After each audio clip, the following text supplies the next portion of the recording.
Bismillahirrahmanirrahim. Bugünkü məsələmiz bu şəkildədir.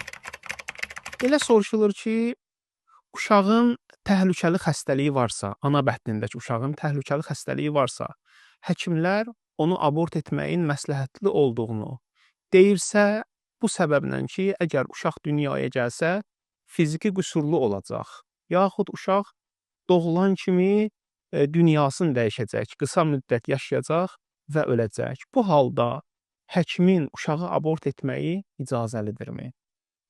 Əgər uşaq abort edilərsə, qan pulunu, diyəni kim ödəməlidir? Cavab belədir. Uşaq fizik qüsurlu olacaq və ya doğuşdan sonra yaşamayacaq deyə uşağın abort edilməsi caiz deyil. Ana uşağı götürməsi üçün icazə verə bilməz. Həmçinin həkim də bu işi görə bilməz. İndi bu iş baş versə necə? Əgər həkim uşağı götürsə, diyə ilə birlikdə, yəni qan pulu ilə birlikdə kəffarə də ödəməlidir.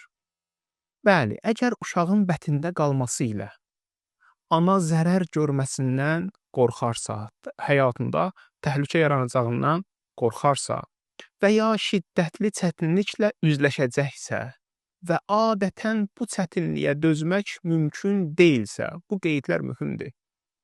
Bu halda ruh bədənə daxil olmamışdan öncə uşağı abort etdirə bilər.